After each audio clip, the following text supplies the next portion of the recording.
Kim, thank you so much for joining us on Coming Back today to talk about your victorious heart, which is both a nickname for your daughter that you lost, but also the title of your book, which we'll talk about on the show later today. And I'll start you off where we start off all of our interviews here on Coming Back. If you could please share your lost story with us.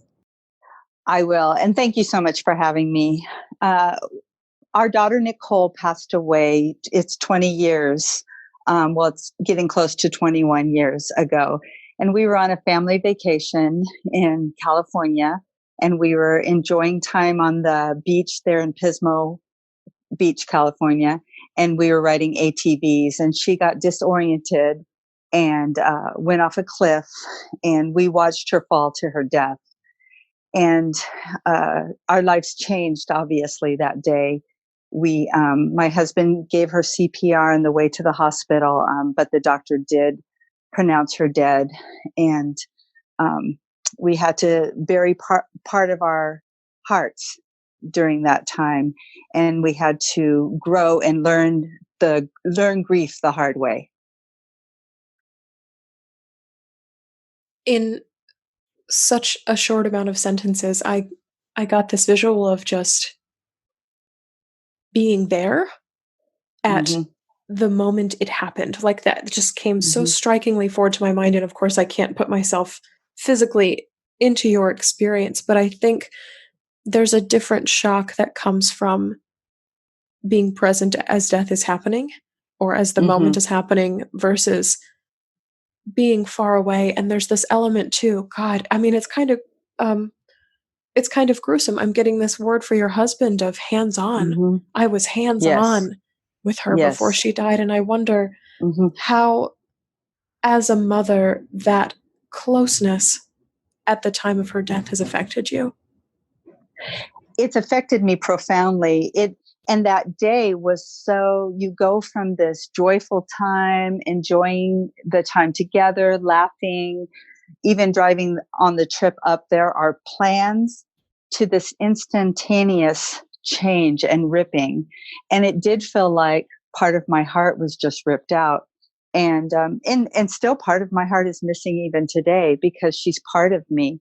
And so that time was to have to walk through those days after that to go home. We had to go through the process at the hospital. We had to go home and tell loved ones that Nicole was no longer with us. And those kind of things left impressions. Now, I don't remember a lot about the accident in a consecutive manner. Most of it is snapshots, which I know is a protective part of me. My poor husband, he has so many things in his mind that he can't, he can never get those images of his last few moments with Nicole out of his mind. But we have both kind of come to a point where we really focus on thinking about the good, the happy memories, even the memories of that day, those precious little last conversations we had with Nicole. So just the striking contrast between just seconds, how your life can change, and you can't be prepared for that. I think a lot of grieving parents face this unwelcome reality of the empty room, of walking by their child's bedroom and they're no longer there. And your family essentially had to come home to that. And I think the place I want to go next is, how did you break the news to others upon your return home? I mean, is that something that maybe that's a snapshot as well, and there's not a real tangible grip on that? But also, and this gives me chills to say, but how did you break that news to yourself? I think first, breaking the news to myself came very gradually, because it is not something that our minds are not created to absorb the reality of loss, especially that. And I don't like to compare grief and loss, but for me, losing my child, my firstborn child, was the reality. My mind was not capable of absorbing it all at once. And so for me, breaking that news to myself was a gradual thing, and a gradual process and journey. We Everyone in our family, our immediate family, was with us except for our daughter Lisa. She had stayed home because she had a basketball tournament, and she actually was staying. My parents lived next door to us, and she was staying with them. And one of the most agonizing things we had to do was break the news to her, because they were only a year apart, and her and Nicole were the very best of friends. They were inseparable. So we knew we didn't call, because we knew we needed to be there with her. And we had a 5-hour drive home from the hospital. So there was so much agony on that way home. And we would stop and pray every once in a while, because we just were so devastated, and we had to, okay, get a grip. We need to be able to make it home and take care of the things. We had 2 other kids with us, and they were, our son Alex was only 5, and then our daughter Megan was 11, and they were with us, and they both saw the accident. So we had so many different aspects that we had to take care of. But when we pulled up at my parents' house where Lisa was staying, I just had to force myself to get out of the truck, because what we were about to do was to change Lisa's life forever. And to have to look at her and do that, it was just a very heartbreaking thing. And it was a snapshot, just being able to have to go and face her and break that news to her. And again, before each conversation we had, we would pray. We'd say, "Oh God, please just help us do this. Help us do this in a way that would honor Nicole, but also help these people," because Nicole had so many people who loved her. And so just going through that process, it was probably one of the most difficult parts of those first few hours and first few days. We talk a lot on this show about what helps us come back from grief and Hmm. loss. And I got through reading your book, Victoria's Heart, that God and prayer were very, very like cornerstone foundational elements of your coming back. And I Hmm. wonder, with all of these prayers, which each of these times that you pulled off to the side of the road to pray on the way home, Hmm. and just the content of these prayers, help us, help us, help us, help us. Hmm. Hmm. I wonder when that help came, because it sounds like for you that it did come. What did Hmm. it look like, or how did it show up for you? It showed up in different ways, but it would show up in just strength. And it's hard to it's not a tangible thing that you can reach out and touch, but it was the courage to take one more step. When we would have to, break the news, or if we had to, even when we walked into the funeral home, a couple days later and had to make preparations, I stood out there and I'm like, I cannot go in there. I cannot go in there and make these preparations to bury my child. And we would just pray, God, just help us. And just exactly like you said, help us, help us, help us. Because we just needed courage to go through the next step. And I pictured myself often standing around a pit, and I knew if I allowed myself to go in that pit, that it would be very difficult to ever get out. So we would pray, God, keep us from despair. Keep me. And my husband is such an amazing man. And he would pray, God, keep Kim from going into despair. Keep us from going into despair, because that pit of despair would have destroyed me. And so it would come in just little bits of courage. He would come and give me the courage to walk in and do something I needed to do. He would give me the courage to not even think about, and the wisdom to not think about the accident as much and picture it over and over and over in protection of my mind, but to think about Nicole wild and free and living and enjoying life. So it came as just like little bits of whatever I needed at the time. I think that's really beautiful, and a sentiment of how grief works regardless of faith is literally the Hmm. process of coming back is being fed these little teeny tiny bits and pieces as you crawl your way out of the hole.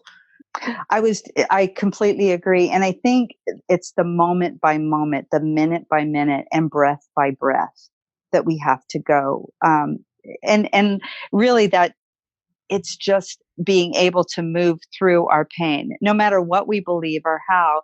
I did draw a lot of my courage and my strength from my faith, but all of us have to go through hard, difficult, devastating circumstances. And the only way we do it is not through the big picture, not tackling the whole thing, but just breath by breath.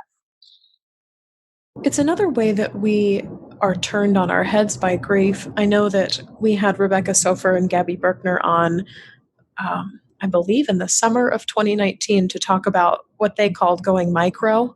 All of a sudden in Mm-hmm. grief, you can no longer think about the big picture, which is what most of us do kind of Yes. idly all the time. We're always kind of thinking about, where we're going a couple weeks from now or a couple years from now or a couple decades from now, like what the future is and what we hope it to look like. And grief forces us to think on this teeny tiny little Mm-hmm. minutia scale that feels so slow and so Mm-hmm. even powerless at times, because really, I suppose for me, in my grief, my thought was, what good is the next moment going to do me? Like, really, how Mm-hmm. powerful is that? When in reality, that's where so much of coming back is contained, is in that next Yes. teeny little moment. Exactly. Because if you think about the big picture, there is no hope, there is no energy, there is no strength in the big picture. Because really, we're hurting so bad when we're in grief that we don't want to go the big picture. And and it and that is, I love that, going micro, because it just brings it down to the very basic element of how we survive and how we walk through these painful things. And that it is so tiny. And it does sometimes feel like you're going through mud. Like everything is trudgery, everything is hard. But then eventually you gain momentum. And that's when you do come back. And that's when you do start being able to, that's when I believe the healing actually starts. And I think to what your husband said too, about despair, it sounds like despair was very, very heavy on his mind. It's Mm-hmm. like, just don't let Mm-hmm. me go there. I think Mm-hmm. despair is what happens when we try to go too big in the aftermath of loss, Mm-hmm. and we try to see big picture and we try and see out towards the future, and all we can see is blackness. And that's Mm-hmm. where despair comes from. We've talked about it a few times on this show, Mm-hmm. about the roots of despair. I wonder, I wrote down this question as you were first speaking about breaking the news to your daughter who was still at home, and as well as the two other kids you had in the car on the way home with you. And that is, what did grief look like in your household? Because for as much as you all lost the same human, your relationship to her was entirely different for all of you. Yes, and because everyone grieves in a different way, grief is such a personal journey that each one of them, it looked different in each one of their lives. For Lisa, the oldest under Nicole, she felt just lost. And her and Nicole shared a room. You talked about a few minutes ago going back to the empty room. Well, her and Nicole shared that room. That's the room that Wow. and this might be hard. I might choke up on this part because this is hard, because that's the room that they shared their secrets. And that's the room that they giggled way into the night. And I'd go in and have to tell them, girls, go to sleep, girls, go to sleep. And they'd be in there giggling and talking. And that's where their dreams for their futures were born, in that room. So for Lisa, she could not go into that room and stay like it was. So what we did for her, but she didn't want to take anything down either. It was just, she was stuck. So what we did is we put everything back in the room. We cleaned the room up. We put everything exactly the way it was. And we cataloged everything by taking photos of every little thing, every corner, every memory. And then I let Lisa keep out of whatever she wanted, and then we put everything away. We didn't make decisions right away about what to do with Nicole's things, but we just put it, and then we redecorated the room so Lisa could live in that room. And now that was a 3 or 4 month process. For me to say it sounds like it happened immediately, but it took a long time because it was part of her healing going through that. Where our youngest, Alex, we had adopted him from Russia a year prior. So he had only had a year to spend with Nicole. But for him, everything was black and white. It was very factual. A matter of fact, at the hospital, before we came home, my husband Larry took him into the restroom, and he asked Larry, he said, Papa, where is Nicole? And Larry said, well, she's in heaven, buddy. And Alex said, well, is she happy? And Larry said, yes, she's very happy. And for Alex, that's all he needed. He said, okay. And he went skipping out because he could picture Nicole happy. And then Megan, who was 11 at the time, Nicole was her biggest advocate. She spoiled her rotten. So Megan lost somebody who watched out for her at school, who took care of her, who gave her advice about how to navigate weird relationships or hard relationships. So each one of them, they handled it differently. So we had to be very careful to honor Nicole's memory in each one of their lives in the way that they needed. It's a big task to undergo as a parent, to help each of your children grieve, and then also to be grieving yourself, and then also to be maintaining a partnership with a husband, in your case, a husband. So I just want to take like 10 seconds to acknowledge that, because that's hard. And that is, the more and more I do this podcast, the more and more I recognize the luxury of my being able to be really selfish when my mom died, because aside from the occasional check-in on my dad and my sister, I really didn't look out for anybody else's grief experience but my own. And there's like a dark, indulgent luxury in being able to be really selfish about your grief and just have it for yourself and not really have to.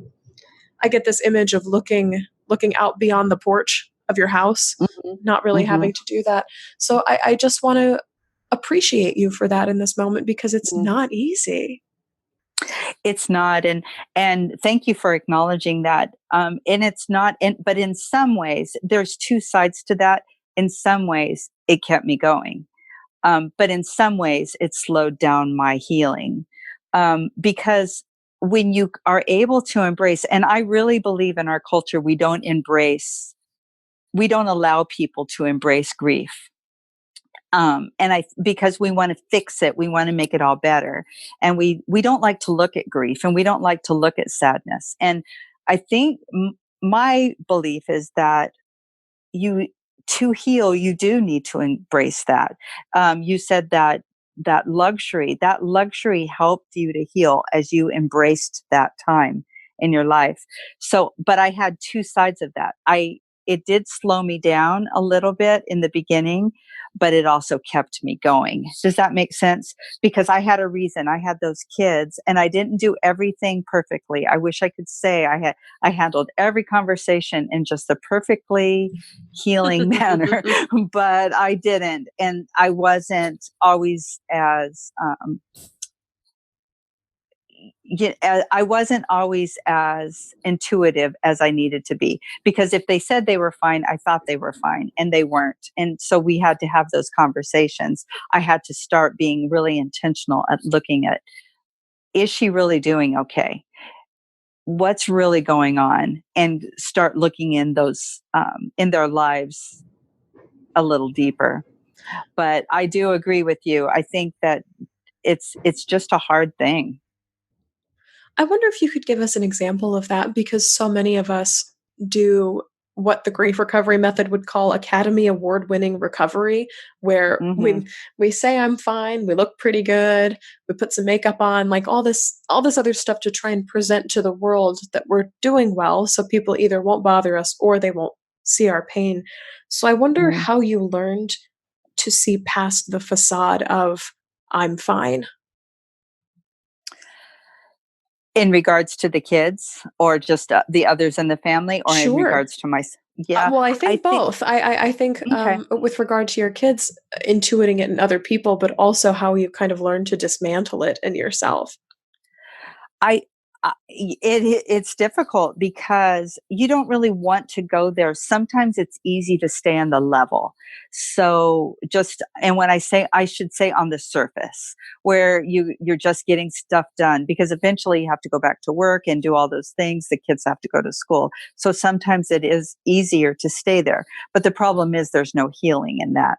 So in regards to myself, there were times that I had to just stop.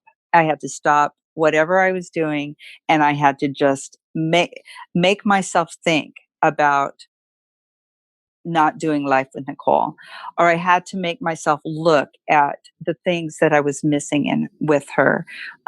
She with her horse, she was really into her animals, so I would go out to the horses and I would just allow myself to go there. And that was dismantling for myself. Now, with the kids, again, it was very different because they didn't want to go there either because it hurt. But with one of my daughters, what we did was we came up um, with like a score. I'd say, okay, are you a one, which you're doing really poorly, or are you a five, which you're just doing okay? And she would be able because she didn't want to. She didn't even know how to go through her emotions and verbalize them, but that could give me okay. So you're a one or a two today. We need to, we need to just talk about that and go there in that way. So you just have to stop though, and you have to look at them and you have to know, okay, they are missing Nicole in so many ways, and even just picture how they are missing her. Nicole would be driving Megan to get a Slurpee at 7-Eleven right now. You know what? We're going to do that. Those are the kind of things that I'd have to break it down to the very basic things that they were missing about her. I think that's really wise to put grief on a scale like that from 1 to 5. I've never heard Hmm. anything like that before. I think that's really clever and also kind of echoes the medical field too of like on a scale of 1 to 10, where is your pain? Because Hmm. we can't all verbalize pain, but we can understand a Hmm. sliding scale of awful and doing all right. Um, Hmm.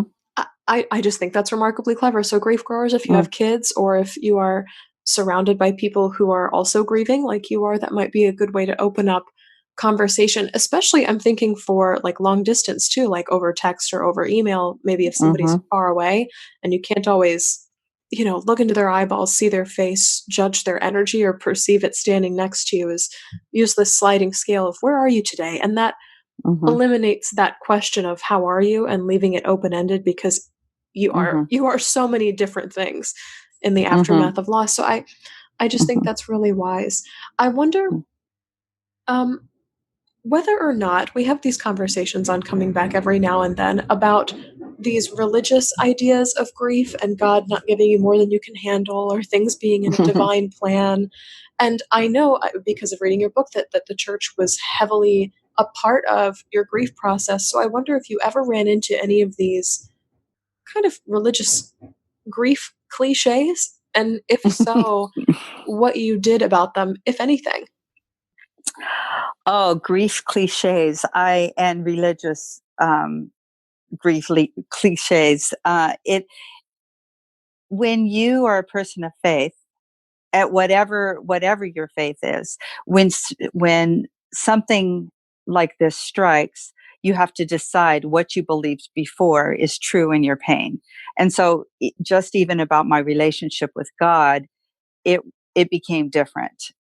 But people, when they would say things, they would only say things because they wanted to help, but they would say things uh, like, it is all in God's plan. Well, I believe that I don't understand God's plan. God is way too big for me to understand him.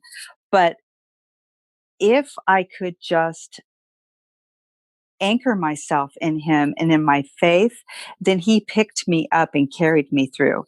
So those cliches of you know, this isn't his plan, or Nicole's an angel in heaven, or any of those things. Sometimes those were actually hurtful because I would feel like, no, you don't understand. Right now, God is just picking me up and carrying me. I don't understand what's happening. I don't understand why. And in the big scheme of things, it's way too much for my mind to grasp, if that makes sense. So it became my faith became very elemental, as far as he just anchored me and carried me. And I do believe that Nicole is alive, more alive in heaven than I am here. Um, and so that gave me a lot of hope during those times. So people only say things because they want to help, but sometimes the things that they say are hurtful. And I do believe even in religious circles, they may say things because some people don't think that grief, if you're grieving, then you have faith. They believe that that's a lack of faith if you're grieving, and I don't believe that. I believe that grief is a part of that loss. Part of experiencing life here is when you have separation from someone, you are going to grieve. And the Bible talks a lot about grief. So that's not even a biblical standard, if that makes sense. Ooh, I just think you hit on a really big truth there, is that there are people in religious communities that believe that if you're grieving, you're no longer faithful, or that you're no Yes. longer, believing in God, or that you've wandered Hmm. from the Lord, or whatever it is. Right. And that's very closely aligned with society's idea of, if you're grieving, you must not be doing well. You must not also be happy. You must not also, you know, have a joyful or a good life. I'm like, we can all be two things at the same time, but that's often Exactly. excluded from the literature. Exactly. 100% exactly. Grief and joy, it can actually coexist. And and that's something I had to learn, because grief just becomes a part of you when you lose someone. And and when somebody would judge me because I was hurting because I lost my daughter, and would insinuate that I wasn't having enough faith in God, well, you need to just put your trust. Well, that is not of God. God gives us these hearts. He created us this way, and he understands our grief. And I really believe that he grieves with me. We're free will. We have free will on this earth, and it's just part of our lives, of being born and losing and changing. But that's all part of the cycle that he created us with. But to deny that is to deny the very heart that we've been created with. I so resonate with that, because so much of the work that I do revolves around this idea of, to deny grief and grieving is to deny our own humanity.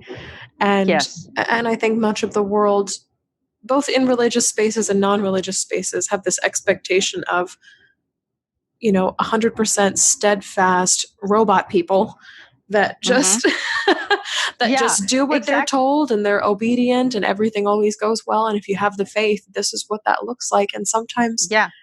sometimes God and grief and humanity just doesn't look like that. So I really appreciate you touching on that. Thank you.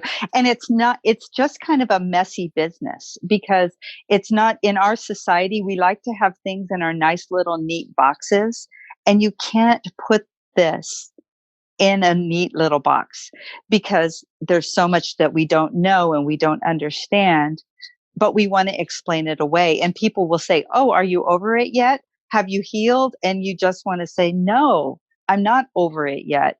But that doesn't mean that I'm not doing well, that I'm not growing and living it victoriously. That's why, I have this mantra of my life of living with a victorious heart, because I can be missing Nicole and I can still live with a victorious heart. This question just popped into my brain, but how have you become okay with not understanding? Well, that was that was quite a journey because I really felt like I needed to figure it out. I really felt like if I could just answer the reasons why, that I would be okay. And if I could answer, okay, this is the reason Nicole went to heaven. This is the reason, these good things came out of her death. And a lot of beautiful things have emerged in this part of our lives. But it's just the word surrender, just to surrender and let go of the expectation that I have to know why, because that that was weighing me down. And I just kind of picture letting this thing go that's around my neck and that's drowning me, this why question or this understanding, and it's drowning me because I got it and I'm fighting against it, and I'm treading water, but I'm literally drowning. But all I have to do is let go. And once I let go, I can rise up and I can breathe and I can just say, okay, I don't understand. And there's so much freedom in that. And that takes so much to feel like we have to understand everything in life takes away so much beauty and mystery of life. And I think that that's part of my healing, just to even know that I don't know it all, but I know that I got to be the mom of this beautiful, amazing, wild girl. And I say wild in the most free, free sense of the word. And that was a privilege. And I don't understand that all of even why or how that all happened, but I know that I was privileged to do that. And so to embrace that and let go of the expectation of why and how and understanding everything. That was amazing. Mm, I wrote thank you. down, freedom is acknowledging that I don't understand. And I Hmm. think that's Yes. so fitting in grief because so many of your descriptions here today, and then also in your book as well, have this sense of I'm wading through mud. I've got this thing around my neck. I'm shackled down by this. Hmm. I'm weighed down by this. And I think so much of what we crave in the aftermath of loss is a sense of freedom because grief is such Hmm. a trapped experience to be in. Part of that Hmm. relates to hopelessness and powerlessness and being out of control. And at the root of all that is, I just don't know why. And Hmm. I think that's just Yes. so incredibly insightful. I Mhm. think Thank you. the direction I want to go next is your book. How this entire experience of the loss of your daughter turned into something that A, got written down, and then Mm. B, got turned into a book that others can pick up and physically hold in their hands.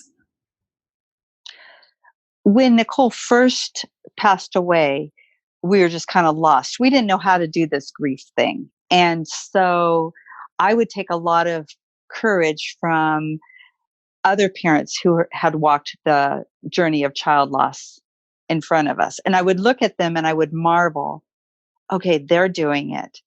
They survived. They are still breathing. They're walking around.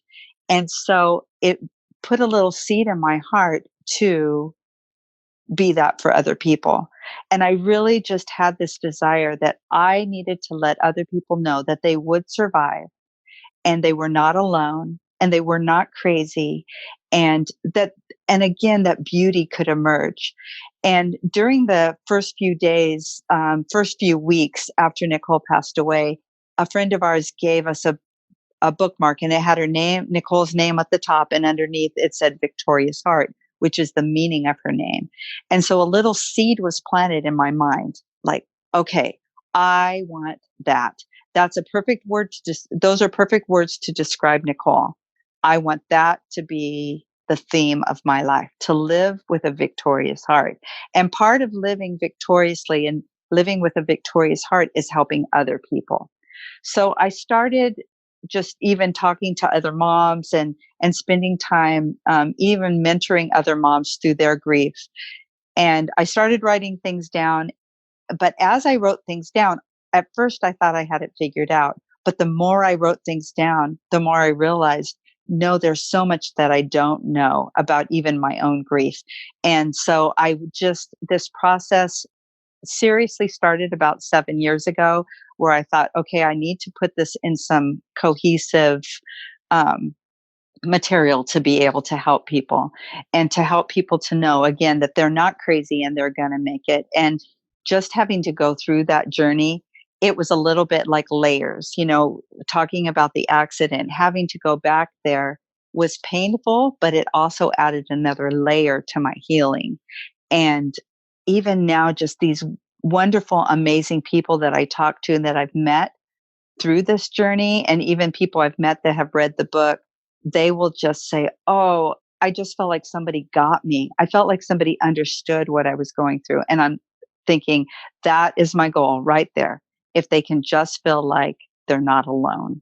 And so that's just kind of the process, and how it happened. It was very organic, really, because it was just part of my healing and then part of my passion of helping others through their healing.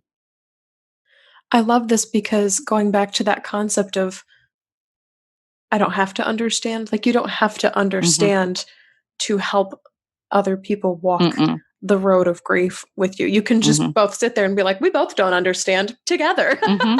Yes, and that is so true. I love that, and that is so true. Just to hug somebody.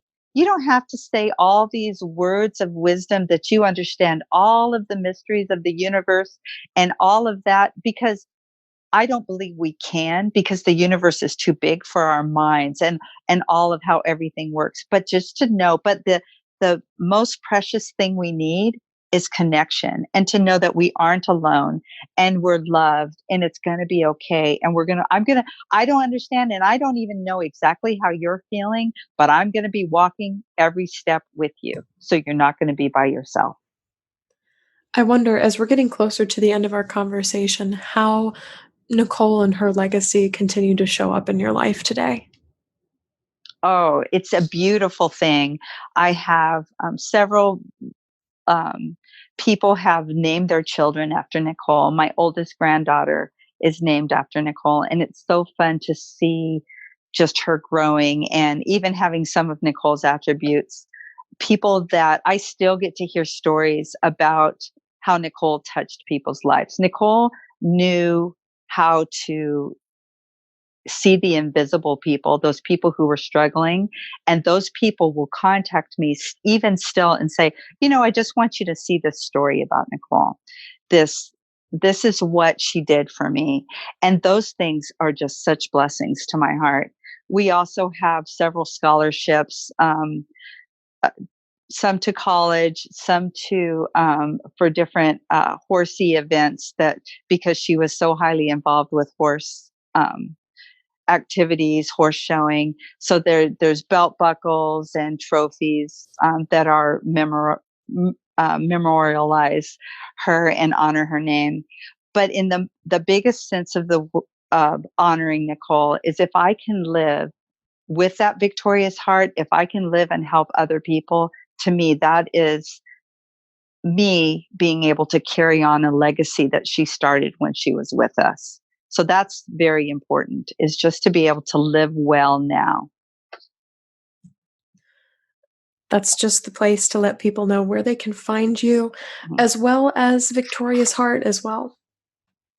Okay, I have a website. It's wildvictoriousheart.com. And there's links to purchase my book. You can get it on Amazon. It's Target, Books of Million, all of the regular outlets. You can get it there. It's in your books. You can find it in your local bookstores, and just go up and ask. If they don't have it, they'll be happy to order it for you. I also have a blog that I encourage people going through the broken places, and I post that a couple times a month. Also, there's different opportunities to contact me for speaking, or even just, I read every email. So if you're hurting and you just need to talk, um, email me. I would love to just be there with you through that. I think that's really lovely and something that's so missing in the world today is people who are Mm, actually willing to be there and be present. yes, yes. It's there were so many people that were there for me, that is. something that's very important that I'm able to do for others. I'm not going to have all the perfect words, but I will be there and walk through those times with hurting people. So, whilevictoriasheart.com is my website. So you can email me through there, and I would love to just have a conversation with you. Kim, I'm so glad to have had you here on Coming Back today. Thank you so much for sharing your story with us. Thank you, Shelby, for having me. It's been an honor.